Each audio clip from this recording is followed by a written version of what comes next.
Welcome to the Education of a Financial Planner, where we look at the major concepts in financial planning through the lens of two quant investors who are learning the ropes of the planning process and how to help clients achieve their long-term goals. Learn along with us as experienced financial planner Matt Ziegler helps us understand the most important financial planning concepts that impact all of us and how we can apply them to achieve the best outcomes in our financial lives. In each episode, we will work through one major financial planning concept from the ground up and learn how we can apply it in the real world.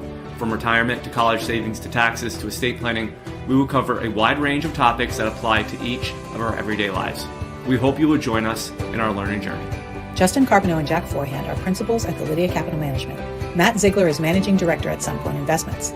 The opinions expressed in this podcast do not necessarily reflect the opinions of Validity Capital or Sunpoint Investments. No information on this podcast should be construed as investment advice. Securities discussed in the podcast may be holdings of clients of Validity Capital or Sunpoint Investments. All right, Jack. And then there were two. And so we can do an episode today about all the things we hate about working with Justin. Because he's not here and obviously nobody's watching this. So fair game. Well, I'm excited we're doing this because I have a laundry list of things beyond this conversation, but a laundry list of things that I just want to talk through with you. And so this will be my probably most indirectly prepared, but also long-term, the thing that I think about all the time, and this is part of how we got to be friends and even start this in the first place, and that's to talk about just factors, factor investing, multi-factor, and in my work, so the Sunpoint work, like a big part of why I joined this company was this intersection in thinking about the investment capital and the human capital overlap when we deconstruct things with like factors, so we understand what's driving alpha or what's driving an opportunity set and the behavioral biases, foibles, and other things that contribute. And that's like where you live all day because, you know, at 7 o'clock at night, I hear you're drinking wine and coding these days. So that is what I'm doing. This will also be a good chance for you to put me under the heat lamp a little bit. You know, we're usually asking you a lot of these questions. So a chance for me to answer them. And obviously it goes without saying that since I'm the editor, like if I don't like my answers, it's just never going to appear in the podcast.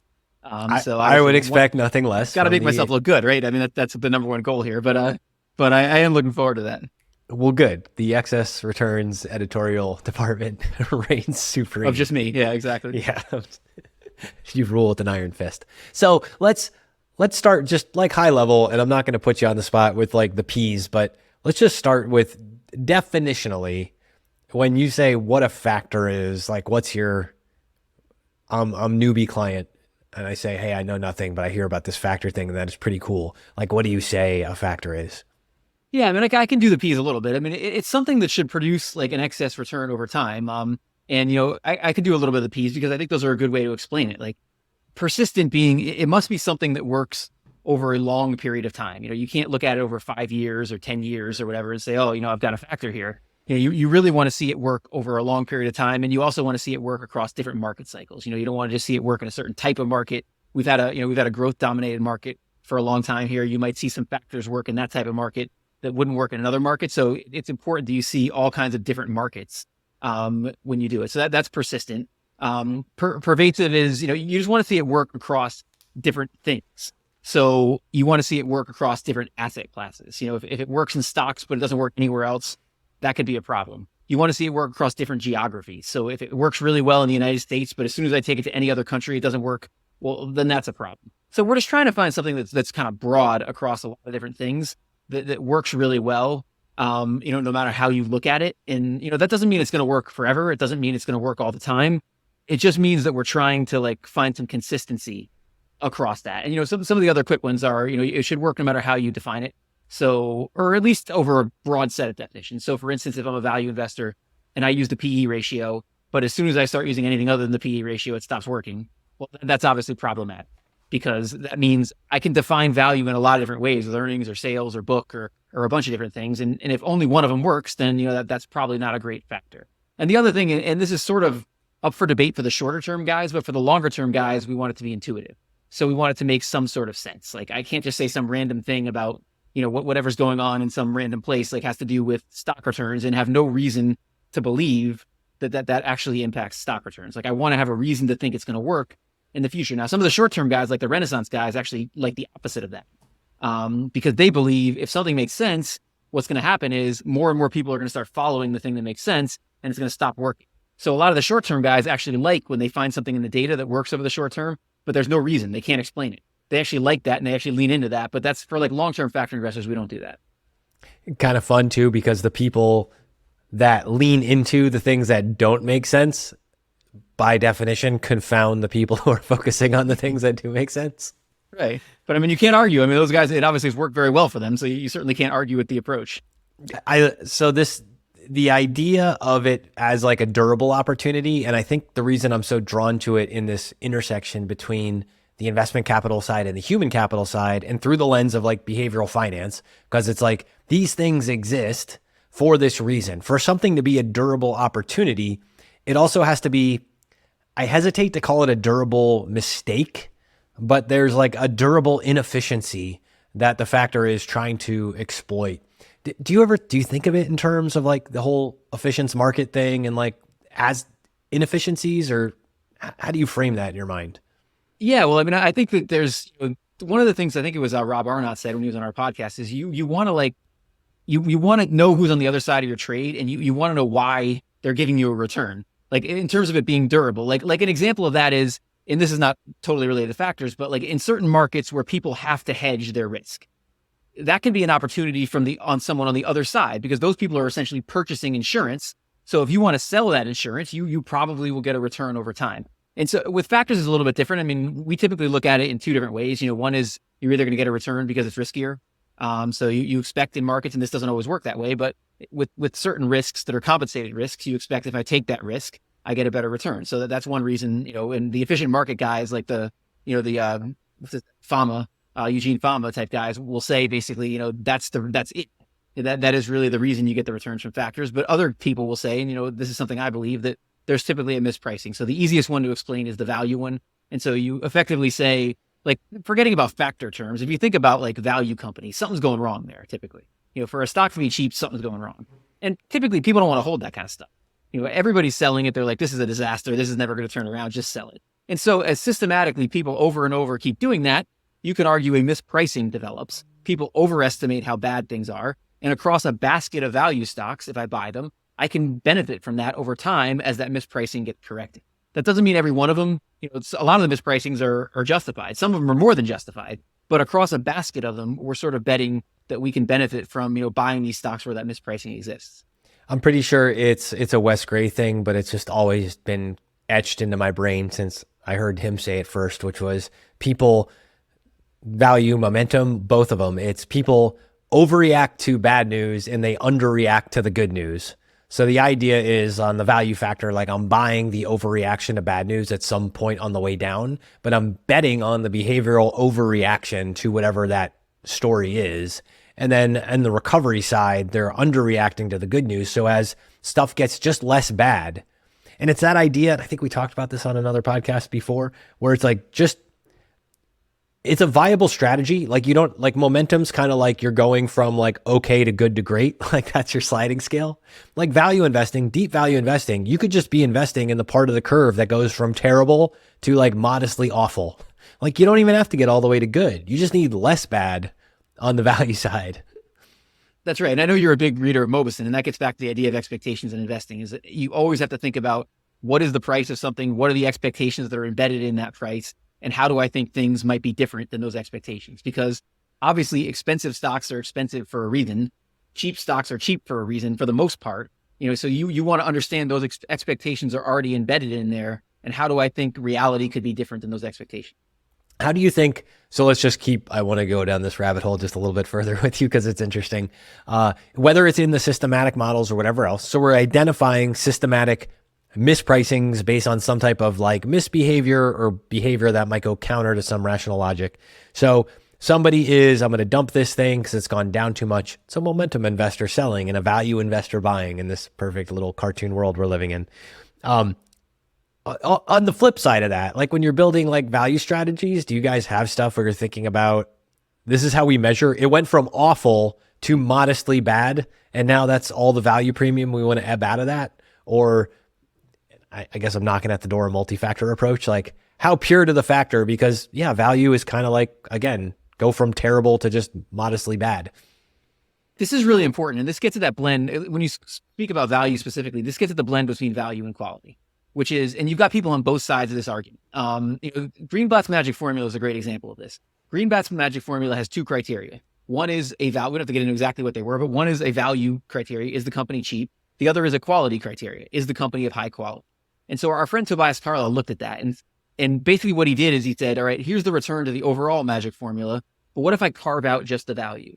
And the answer to that sort of gets at the answer to your question, which is if you go deep value, typically he found that the better performance was only half the magic formula. So if I only followed the value part, I got better performance, but with a huge caveat, which is it was way, way harder to stick with it. Because when you start adding quality, think about it. Like if I have a really cheap company, something's going really wrong. Think about the divergence of possible outcomes I've got there. That could be a great outcome. That could be a really bad outcome.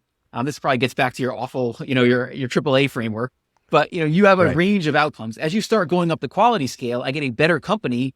I'm tightening that range up.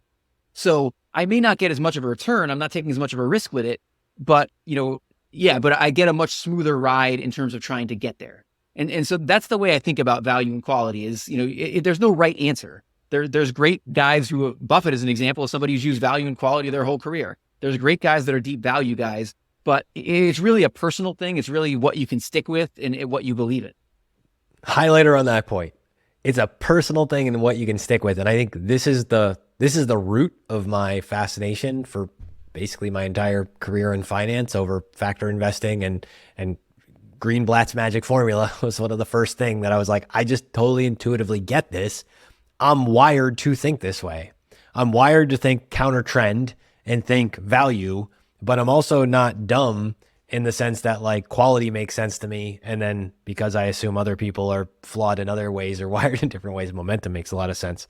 So let's go to multi-factor. Let's talk about how we blend these things together and how this exists. So single factor, like you just said, like value and quality. We're talking about putting the chocolate ice cream and the vanilla ice cream next to each other. Sometimes you can add a little strawberry in for Neapolitan, personal favorite. But like, how do you think about isolating a factor versus blending factors, plural? Yeah, we try not to isolate factors. And the reason is, if you're a value investor, you understand the exact reason, because we just went through a decade where value didn't work. And all of these things, no matter what they are, have these long periods where they don't work. And by the way, it can be different on the factors. Like you would think maybe value would have less of those periods, but it actually has the most. And momentum actually is a little bit more consistent over time. So people kind of associate momentum with risky, but the reality is value actually has these longer periods in history where it doesn't work. But the point is, like, unless you're like some crazy believer in value that, show me my portfolio in 40 years and I'll see the return, but I don't care about what happens in the middle. Like, people are all, we're all people. We all have behavioral issues. We're all looking at what's not working and we want to abandon what's not working. And so the reality is I was kind of a value guy earlier in my career, but now I'm much more of a multi-factor guy. And just because it is kind of a free lunch. I mean, you're getting sort of the same return, but you're at least minimizing these periods where it doesn't work. And so that's the general idea is single factor has risks associated with that factor. You can blend some of those away by actually using different metrics within the factor, but still they're pretty correlated with each other. The fact, you have a lot of risk within the factor. You start bringing in multi-factors. Now you have at least a smoother return. And by the way, you have nothing close to an index return, especially the type of, focused factor investing we do. So it's not like you're getting rid of that risk, but you're at least making it better. You're making it more bearable because, if there's any lesson, from my career, and I know you believe this too, it's that you have to be able to stick with these things through the ups and downs, whatever it is you're doing, whether it's factor investing or something else. If you're going to abandon it during the bad periods, you're going to end up worse than an index investor. So a lot of this is bringing these things together and trying to make the ride as smooth as possible and trying to fit that ride with an investor who can take it. That AAA framework that you got average in the middle, you got amazing on one end, you got awful on the other. If you believe in the process, if you trust the process, extra Allen Iverson practice, man.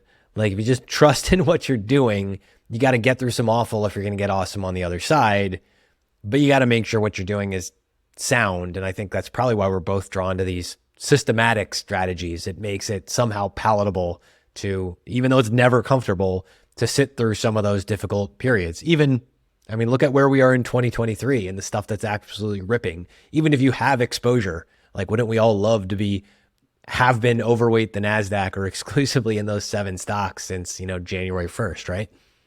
Yeah, and I like to, if I'm going to bet on something, I like to bet on something that's sort of that's not influenced by human emotion too much, and then I can look over a long period of time and say it works. That doesn't mean it's going to keep working, and we may talk about that later. But I like to make that bet. And to me, if I'm betting on if I'm going to be active, and again, I'm a believer most people should be passive, but if I'm going to be active, like I don't like betting on a fund manager.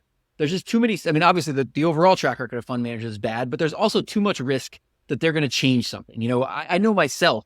Even as a factor investor, I have all kinds of problems with my emotions and trying to, making the wrong decisions at the wrong time. And I just think as people, we can't avoid that. So even someone who's really, really good, I think they're going to potentially have problems. And so that's what drew me to factor investing is at least, I don't know this is going to keep working over the long term for sure, but I at least know that it's a systematic process. I at least know what led to the return in the past, I can keep doing in the future. And to me, that's what attracts me to it. Let's talk about that for just a second, because I think that is a super, super interesting idea. And I think this is why we're having this conversation. You're helping me uncover some things that I'm thinking about. Factor therapy with Jack Forehand, the Esther I charge Perel. $75 an hour. Yeah, great. See if my insurance will take this. So the avoiding active managers in favor of like active factor decisions. And I want to just throw something on the table because this is a big part of how I think. And you differentiated between this earlier. When choosing an active manager for a direct investment, a private investment, something else, a lot of times what we'll look for, and my partner Lee Bodoris is like the master of this. I love talking to him about this. It's you're looking for, is there a market-based like miss opportunity that somebody's taking advantage of? Which is usually not a factor. So it's like, I'll pick on Buffett for a second. It's like the Buffett. Do you remember that paper a few years ago? It might have been a Cliff Asness paper, the Buffett's Alpha paper. Do you remember that one? Is that the Superstar Investors thing? Or no, that's something else. Is that the one where they kind of looked back at factors and tried to break down Buffett's returns? Yes, it's the factor, and where they basically said Buffett is just like levered low beta, and I'm probably bastardizing this completely. Yeah, it was like a blend of value and quality with leverage, effectively, I think is what they got to. 100%. Value and quality with leverage, maybe with a slight slice premium, but probably not at all. So anyway, like this idea that something Buffett can do because of the insurance companies and floats is not something that anybody can do in that scale, really.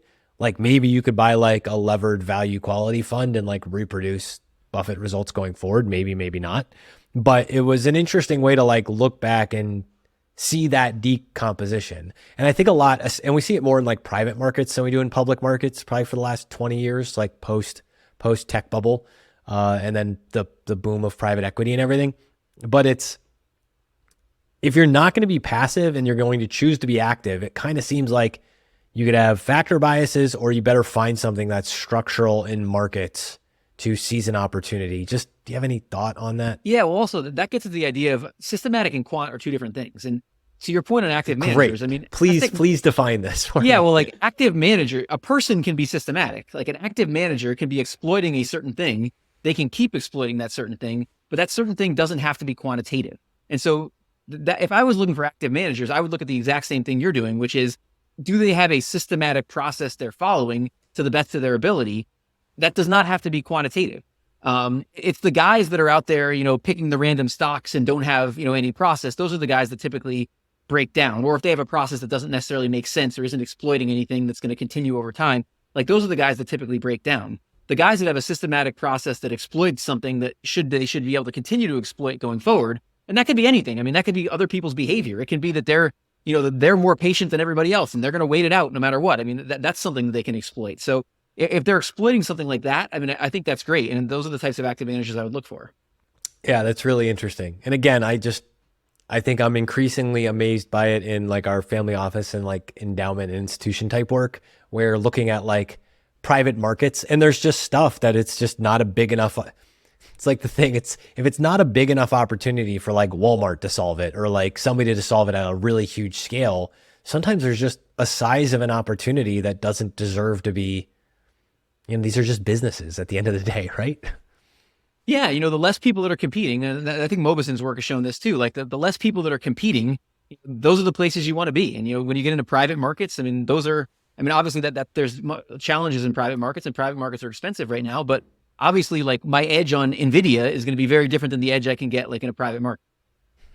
Well, we'll wait for the next episode for all your insights and onto NVIDIA's I don't have an edge on valuation. NVIDIA, by the way. So Man.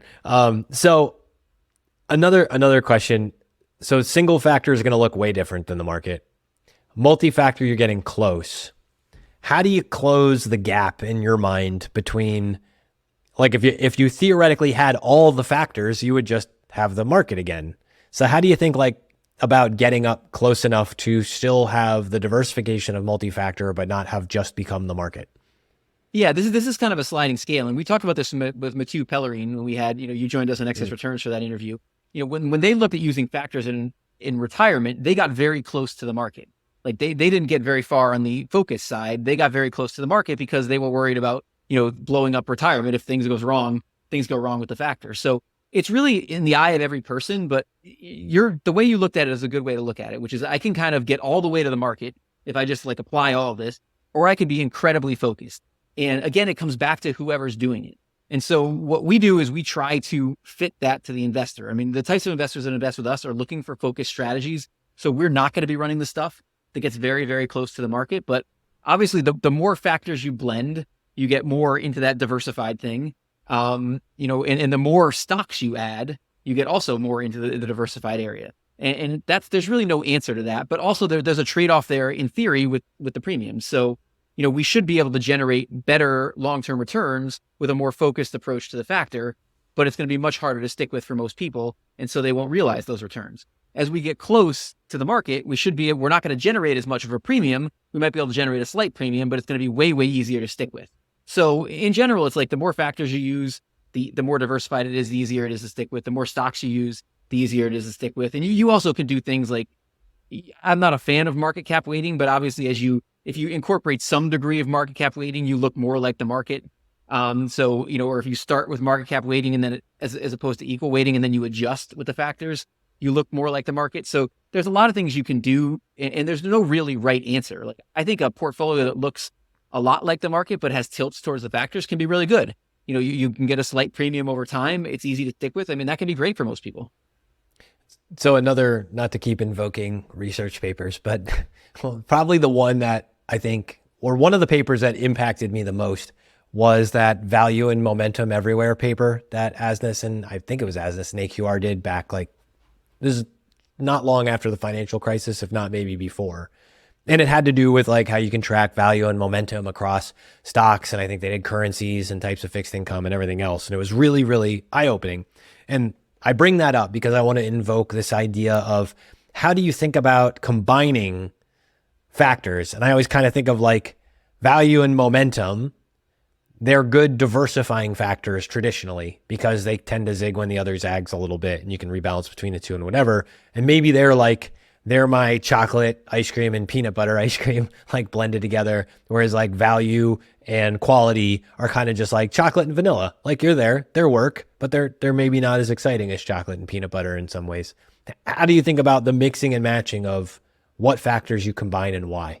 Yeah, so we start with what do we want to combine? So obviously there's a bunch of factors out there, and a lot of them don't make a lot of sense, but you've sort of got your main factors. You've got your value and your momentum, and then quality and low volatility. That's at least the way we look at it. And we look at value momentum on a higher level than the other ones. We think there's a bigger premium associated with those than there is with quality and low volatility over time. And also I think the explanations for value and momentum are a little better. So I think there's probably a better chance they're going to keep working. People struggle, when you start talking about like, well, if I'm going back to this risk-based and this behavioral-based thing, like why would quality work? Like, and we're not going to get into that here, but like, why would quality stocks be riskier than the market? Or why would people systematically misprice quality stocks? Like there's explanations and we could go into the weeds. I have a Mobus and Moat paper that I can read. Right. But so anyway, we start at the high level with value momentum being the primary things, quality and low volatility being secondary. And then in terms of how you combine them, there's really two different approaches. And one of these things I have in investing, and I've probably said this on other podcasts, is when there's two people that are way smarter than me that differ on something, I can pretty much assume there's no answer. So if you look at the big quant shops, they differ in how to do this. So the two things I'm going to present right now, there's no right answer as to how to do it, but there's two methods. And so one is the sleeve method. And so what the sleeve method is basically I build a value portfolio, I build a momentum portfolio. I don't care about one when I'm building the other, and then I just put them together. And so the advantage of that is I know my value stocks are really cheap because I just built the value portfolio on its own. I know my momentum stocks have a lot of momentum because I built that on its own. Then the other approach is we call it the consensus approach. I think a lot of people call it the integrated approach, which is I'm going to try to find stocks that have exposure to all the factors. So it would be the greatest thing in the world if I could find the cheapest stock that has the highest quality, that has tons of momentum, that also isn't volatile. But that doesn't happen in the real world. So there's trade-offs. But what I'm trying to do is I'm trying to get more in the middle. I'm trying to say, like, my previous approach, my value portfolio, those stocks may have had zero momentum. My momentum stocks, those may have been crazy expensive. I'm going to try to find something in the middle. But what I'm going to do by finding something in the middle is I'm going to give up something on all the other ends. So my value stocks won't be as cheap, but they'll have some exposure to momentum. My momentum stocks won't have as much momentum, but they'll have some exposure to value. And so you kind of end up in the middle there. And there's pros and cons to all of this. People will say with the first method, with my value, my momentum sleeves, well, although you're getting all your value, you're getting all your momentum, they kind of cancel each other to some degree because the momentum stocks a lot of times won't be cheap and the value stocks won't have momentum. So they're offsetting each other. Whereas in the other approach with the consensus approach, you might say, well, I'm not getting all the value exposure I want because in order to get this momentum and this quality and stuff, I have to give some of it up. So there's not really a great answer. I think the long-term, returns on these are pretty similar, but that's the general idea. We actually do both. So going back to my thing before about if people who are really smart disagree, there's probably not a right answer. We have portfolios for clients that do both. And in different situations with different specific clients, we'll do it in different ways. And I think very important to mention, if you're doing it either way, we tend to, when we're building stuff for people, favor an integrated approach. But just because a lot of our clients we're trying to minimize, we don't want unnecessary turnover. So we don't want to have to be trading all the time. And if you, just say what it is. Like, what's the turnover in the momentum portfolios? Historically, whichever way you choose to measure momentum, you're going to trade a lot more. And you're probably going to have more trades in like a value alone portfolio too, in the sleeve approach. That's just a reality of how you track the factor. Yes? Yeah, no, I think the integrated approach will have lower turnover. I think, versus I think the sleeve approach will have higher turnover. So I think that's right. As a blanket statement. And it doesn't mean that that's better or worse. It's just, it goes back to building the thing for the people you're building it for and having it being the thing they want and can stick to. Like if we have, 200 plus stock, like if we have two sleeves and they each have 100 stocks in them and we're trading the hell out of them, like that's one of those things where some people are going to be like, what are you really doing here? Yeah. No, and to some degree, the bigger driver of turnover is how you actually do it. So going back to like the integrated approach, like let's say I have an integrated score is the way I do it. So I create a score with all these factors. I combine it together and then I rank every stock. Well, I come up, I start my portfolio. I come up to my next rebalancing date. What do? Like if I'm building a 30 stock portfolio, it's probably not that smart to say if one of the stocks went to 31, let's get that out and let's get something back in, because the 31st stock is going to look very much like the 30th stock in terms of their score. So most of us that are quants have some sort of system where we say, all right, how far do I let it fall? And, with our system, we try to, for taxable portfolios, we at least try to integrate taxes as well to say like, all right, here was my score when I added it. What's the score now? What's the tax implications of selling it now? Do I have I held it 11 months and I have 100% return? Well, I probably want to hold it one more month to get a long-term gain treatment on that. So to us, that's the way we do it. But that really determines the turnover more than when you're doing the sleeve or the integrated, because inside of those sleeves, I can do the same thing. Inside of my value sleeve, I could say, all right, I've got 10 value stocks. Like, I don't necessarily want to sell it when it goes to 11. I want to have some range there where it can fall more and I still keep it in the portfolio. And that is the hardest. Well, everybody who wants to do this type of thing should have to build like a statistical scoring methodology at some point for the horribly humbling and just the reality of it. And so you can experience that when you have 100% gain and you're at 11 months and like 4 days and then like something horrible happens and you're like, why? And we're doing this in a lot of ways the same way a person would do it. I mean, a person's going to have that same problem. Like a fund manager is like, all right, exactly. I've got 11 months. I've got this gain. What do I do? Like, well, what I would do is I'd probably look at the stock. I mean, in that case, I'm probably not going to sell it, unless something is really bad. But to like with a simpler example where, I've got my tax situation. I've got my, how I felt about the stock when I bought it and how I feel about it now. I've got my alternatives, other stocks sitting outside of my portfolio that I might like to buy. I've got to weigh all of that together into a buy sell decision. And all we try to do is we try to take that and put it into a quantitative scoring system, because I believe a system will do it better than I will. But we're doing really the same thing like a fund manager would do. I mean, all of us have to make these decisions about what am I buying and what am I selling? What are my alternatives? What's in my portfolio? All that kind of stuff.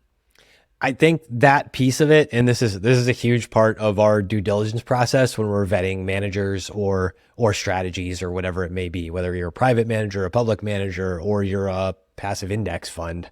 We're looking at those little decisions because that little scoring and ranking methodology that's going to drive that, especially if you're systematic, especially if you're quantitative, like that'll tell you more in many cases about a manager's strategy than anything else. Like not just the buy decisions, but the hold and the sell decisions when faced with changing information over time, because that's what markets do. They change. Yeah. And I think it is important for investors to get in the weeds to quantitative managers, to your point, because there's so many different ways. Like people look at quantitative value manager or quantitative multi-factor manager. You know, if you just look at the public ETFs, the way they're doing it can be really, really different.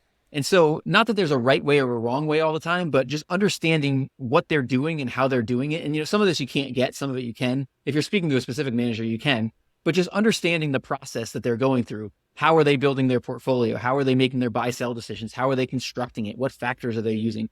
Like so much of that, you're going to get very different outcomes. And so it's not about finding the right or the wrong approach. It's about understanding how that approach ties to outcomes and understanding like the variance of the outcomes that comes with that approach before you go into, you know, buying a specific fund or specific strategy.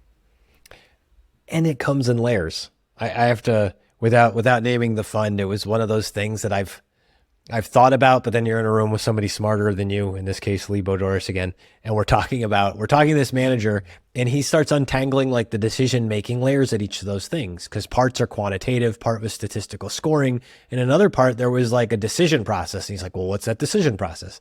Well, this part of it comes down to the formula. This part goes to a committee. Well, how's the committee make that decision? Do they make it in a day, a week, a month? This is real world due diligence, and understanding these things so you can understand the distribution of outcomes is part of why people hire professional allocators for help understanding it, because it's friggin' messy and complicated. Yeah. And also one of the misconceptions about quants is that like there's no human decision-making in this stuff. I mean, yes, on the day-to-day portfolio management, there's no human decision-making. I'm not like looking at the output of the model and being like, oh, Jack doesn't like this stock, so get this one out of there. But it's all wine and codes, right? Right. But who determined like what stocks we're going to buy in the first place? Like who built that strategy? You know, if we're struggling with, you know, is value investing dead? You know, should we incorporate intangible assets into our value strategy? Like who's making that call?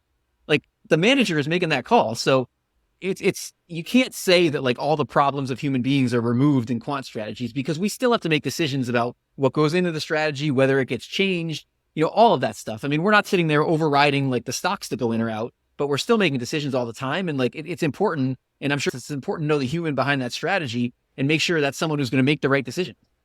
Yeah. Layers of humans. And this is so something I wanted to bring up because I think about it too. And I think it's just a relatable analogy is I come at, and I think I haven't had any music references. So, you know, I have to sneak something in here. The like multi-factor through the musical lens, and people will think like, oh, you have two versions of the same song. So I could take Nirvana doing Smells Like Teen Spirit, and then I could take Weird Al doing his Smells Like Nirvana thing. And genre is not, here's a grunge alternative rock song and here's like a polka anthem. But genre is made up of like factors. And inside of those factors, you have instruments or timbres, you have tempo, you have the word choices, you have all the stuff that like informs what becomes genre. And it's really interesting to me to think about like the song that you hear. I can take Smells Like Teen Spirit and I can hear the Nirvana version. I could hear the postmodern jukebox version where they do it as like a 60s orchestral pop song. I can hear Weird Al doing the parody and throwing an accordion in there. I can hear the Bad Plus doing it as like a jazz trio or whatever the size of the band was at that point. And it's like, you can emphasize different things with a different human element and different process at each of those individual layers. And you still have the same song. You still have an investment in markets and whatever it is. But it's like multi-factor is just a way to understand the layers that make up the genre or the thing that you're investing in. And I think it's so informative. It's so educational to us as allocators and then people in picking what they like. Because it's okay to like Smells Like Teen Spirit by Nirvana and hate it by when Tori Amos covers it, or vice versa. Maybe you love the Tori version and you hate the Nirvana version. It's interesting, like listening to you talk about music, because you think about music in the same way I think about factor investing. Like I just see song, basically. You see song and you see all the different stuff that went into creating the song, or the different versions of the song, or the decisions they made in that song, which could have gone different directions. Like that's the same way I look at factor strategies. I mean, a lot of people just look at like multi-factor strategy. Like I can't do that. After like all the work I've done over the years, I can't do that. Like I need to know all the other stuff that went into that. And I know that multi-factor strategy could be completely different. Like you say, like different people doing the same songs with different arrangements. Like multi-factor investing is a song, and there's so many different ways you can make that song. And so for me, like most people just look at it and like, oh well, multi-factor investing. Like I want to see all the stuff that went into that song, because I know it's going to be a really different song depending on what they did. And how cool is it once you understand the factors to then be able to like zoom out, swap other things in your mind, or reimagine the composition in another way? Because that's what we get when we get that Buffett's Alpha paper. That's what we get when we get Value and Momentum Everywhere, or we look at some of like Wes's Brooks or the Magic Formula. It's this reimagining using the same building blocks to solve for things that either rhyme with or diversify against, or can be put into portfolios for market portfolios and assets. Yeah, this is dangerous, by the way, too, because, you know, when you know, like all the details, this is more than dangerous. And all the decisions you make, like this kind of gets into the idea of data mining that we have in testing here, which is basically I can keep testing stuff over and over again until I get the outcome I want.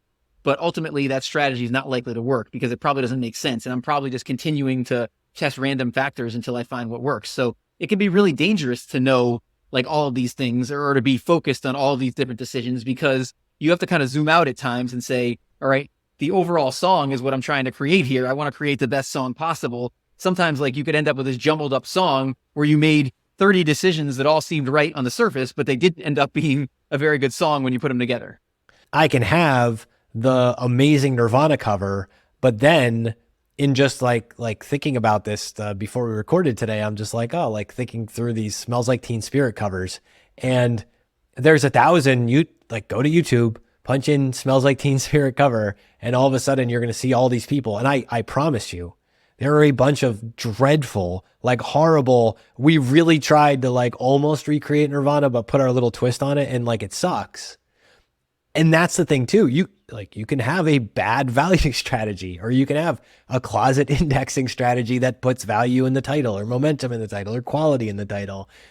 There's a million people who have tried to be Buffett, and now it sounds like, you know, whatever Justin sang on the last podcast. Yeah, you know, it's interesting. Like everybody, you know, if you listen to value managers, you know, they all invoke Buffett and Graham, and their style is like Buffett and their style is like Graham, but none of them produce the results, you know, Buffett and Graham produced. So you're right. I mean, you can label things a lot of different things, but, you know, one of the things when you dig into the details of this stuff, and when you've done it as long as I have, like you don't pay any attention to labels, because there's so many funds that say value that are not value, or at least not value in the way I would look at value.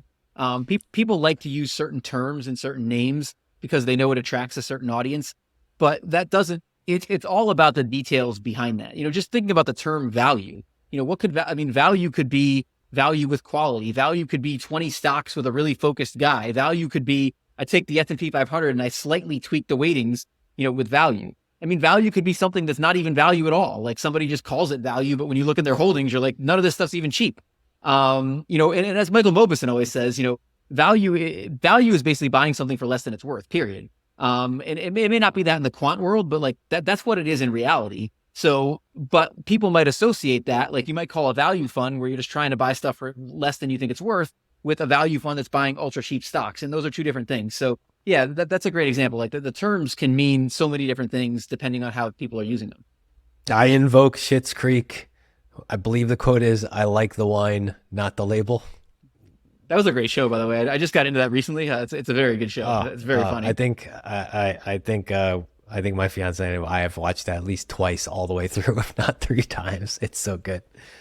All right. So I want to, and maybe this is like the area where we end, but this is what you're helping me think through, is I've actually been thinking about a lot of these. I think about the multi-factor approach we use, and I've been using for a long time in building portfolios, and how it also relates to the planning side, because I'm fascinated with the diversification benefits that you can get from just the different timeframes of how these factors work. So just the idea that you've been able to, and we saw it finally on fast forward in the last couple of years, where rebalancing away from a momentum factor and like into value through the COVID thing, it was one of those like, holy crap, this still works moments. Like, of course it still works. That goes right back to like the persistent and pervasive part that you mentioned at the beginning, but it's amazing when it works. So I'm thinking about it in the financial planning sense, and like places it shows up over and over again is we'll work with clients who have like a really steady job. Like they work for the post office, or they work for something, they work for a government entity or something where their career is relatively safe. And sometimes those people, despite their wiring, want to do higher risk investments. We saw this with people like with stable jobs being interested in crypto as a more extreme example in the last few years. Not advocating that, just saying like, here's an interesting thing. The job someone's drawn to is not necessarily the investment strategy they're drawn to, and they're not correlated, which in some cases can actually be really like return enhancing on that trade-off between human capital and investment capital. Conversely, if you're somebody who works like in our industry, in the business industry, and our friend Meb Faber has said this a million times, like don't go put all your money in the market, because the same time your job sucks, the market probably sucks too. So this multi-factor approach to the investment capital and the human capital side, fully occupying my brain for several years now. Do you have any thoughts or insights or something you'd like to hear more about in that space that I can focus on? Yeah, well, just to your point, I mean, this is something nobody does. Like nobody thinks about human capital when they build their investment portfolio. And to your point, someone who's 25 years old, who's got an investment portfolio, like their investment portfolio means almost nothing in terms of, if you looked at the actual value of all of their assets, like their human capital is worth a lot of money.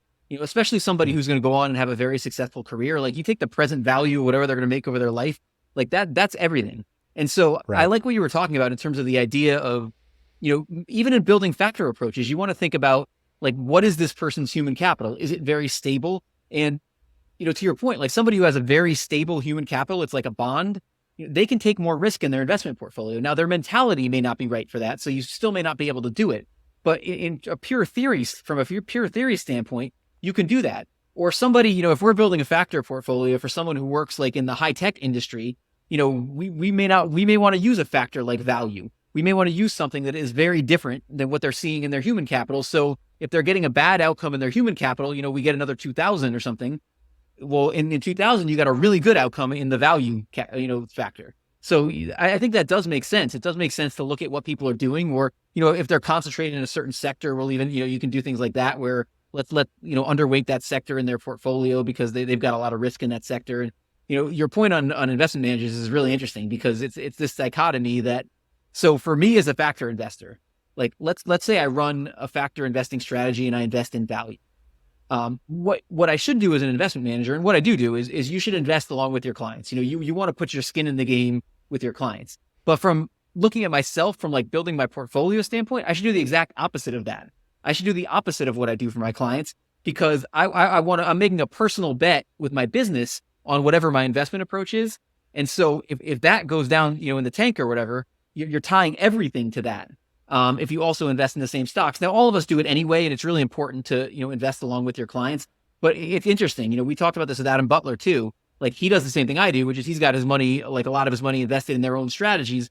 But he's like, that's a risk for me. I really should have, they have very, strategies that are very consistent over time. They do like risk parity type stuff. He should really invest like in beta.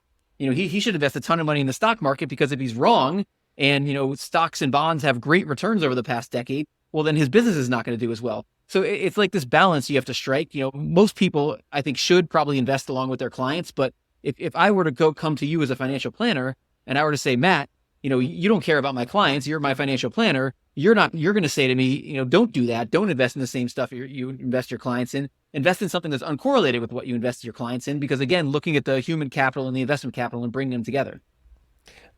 A key realization I've had, and this has only been developing over the last year in thinking about this, is, and this goes back to probably like our first episode, the calendar, the cash flow, and then the balance sheet. And when you take that CCBS framework and you put it together, as we've revamped our planning document that we use where we capture this and then help report it back to people. To the whole purpose of the exercise, just how do you make confident decisions? You get everything on the table that matters to you and you do it. And something that's been in the evolution of this document is what you just said. You have your investment capital, you have your calendar as it relates to the stuff that happens in your life, but your financial cash flow statement and your human capital cash flow statement are different. Just like your human capital balance sheet is different than your investment capital balance sheet. And I say that in the sense, and you really ticked this in my brain when you said it, the 25-year-old is just starting at work. There's not a balance sheet that the present value of all those future cash flows lives on in a tangible way. You can't borrow against that equity. You can't, you still got to go out there and earn the money. It's not a savings account. You have to go build the piggy bank and fund it for that to happen. And so thinking of these two separate tracks, the investment track and the human capital track, and how those evolve in those three categories with a factor overlay, which is really just a behavioral overlay, really, really, really interesting. You got me working here overtime, Jack. What interests me about what you said is, you're right about, you shouldn't show that on a balance sheet, because obviously I stopped working tomorrow. I decided to go sit home on the sofa. I no longer have that value. But it is something I would think in the planning process would be very interesting just to show to someone as an example. If you make this amount of money and it goes up this much over time, this is what it's worth to you today. Not as a specific number, but just to put it in context of what's in your investment portfolio, to show someone that this is worth way more, when you're 25 years old, than whatever it is you're holding in the S&P 500 right now. Just to get that point across, it would be interesting to do a very inexact calculation, because I think so many people, definitely people who aren't in the financial planning industry, but even financial planners, miss this human capital part. They don't take it into account, when they're building portfolios. They don't make their clients understand what it's actually worth and how important it is in the total picture. Because, we say this all the time, if you're going to get rich in your life, the odds of you getting rich, you could be Warren Buffett, and you could put $100 in the S&P 500 when you're 2 years old and watch it grow to whatever it grows, or put $100 a year from when you're 2 years old and watch it grow to whatever it grows. But most people, that's not the way they do it. Most people build wealth through their human capital. And so you could argue that really is the most important thing they're doing. Your investment portfolio is certainly helpful and can certainly help build wealth over time. But for most people, that human capital is the most important piece. The human capital and how you shape the balance sheet from the surplus in your hopeful cash flows literally determines everything in the outcome.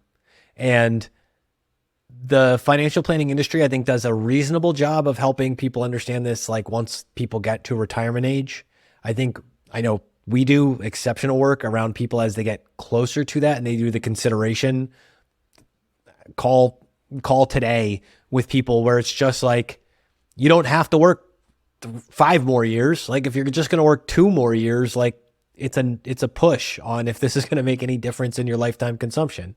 And then especially as we get into the multi-generational planning work we do, this thing really plays in a much more clear way. But the better people can think about that, because then we talk all the time, your outcome's improved by your savings rate more than anything else if you're just trying to build wealth and you're not born into a billionaire family or something. So if you're trying to amass your own set of wealth, then the human capital decisions are going to have the biggest impact. Maybe you're going to knock the ball out of the park with a great investment or something else. You're going to start a company, you're going to get equity in something, whatever. And that's the case. You're going to have equity in real estate. There's lots of ways to do that.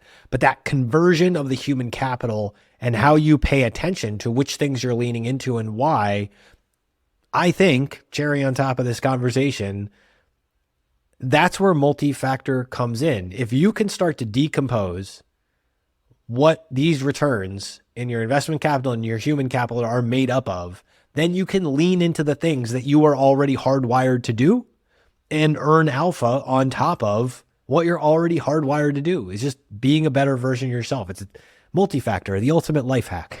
Yeah. And, what you said with outcomes is so important. We all, you and I do different things, but we in a lot of ways, we do the same thing, in that we're trying to produce outcomes for people. And so you mentioned telling someone they can retire 2 years early. That's really cool. That's something they may not have, if they didn't find a financial planner, they may not have realized they could retire early. And so going back to factors too, when we talked to bring back to the Machu Pellerin interview we did, his whole idea of using factors in retirement was to generate better outcomes for people. If I can generate a little bit better return and I can do that without, increasing sequence risk or causing problems, I can create better outcomes for people. They may be able to retire sooner. So it all comes back to that. And, as a quant investor, you can get caught in the weeds of, which factor am I using? And I'm sure there's weeds of financial planning you can get caught in as well. But all of this at the end of the day comes back to outcomes. And I think that's probably a good thing to end on, is that, really what in everything you think about in investing, it's all we're trying to achieve something, and trying to tie whatever we're doing back to that something is the key to everything, I think. Practice, man. We're talking about practice. So I guess we can wrap up on that. Justin usually does the closing, but I'll close it out here, and we'll have Justin back for the smooth closing next time. But yeah, thank you. It was good to be on the other side of the questions. But I'll also enjoy next week not having to worry about that and just asking stuff for you. This is fantastic. You really helped me think through a bunch of these things, and I just think this is such an important topic, and it's really the genesis of why we're having these conversations together, because this is one of the overlaps for all the differences we have in what we do day to day, where we're both obsessed with decomposing things with this type of a framework. Really cool. We have a shared obsession. Fantastic. And that's a good note to end on. Thank you, everybody, for joining us, and we'll see you next week. Hi, guys. This is Justin again. Thanks so much for tuning into this episode. You can follow Jack on Twitter at @PracticalQuant. You can follow me on Twitter at JJCarbonneau, and follow Matt on Twitter at @CultishCreative. If you found this discussion interesting and valuable, please subscribe in either iTunes or on YouTube, or leave a review or a comment. Also, if you have any ideas for topics you'd like us to cover in the future, please email us at excessreturnspod@gmail.com. We would like this to be a listener-driven podcast and would appreciate any suggestions. Thank you.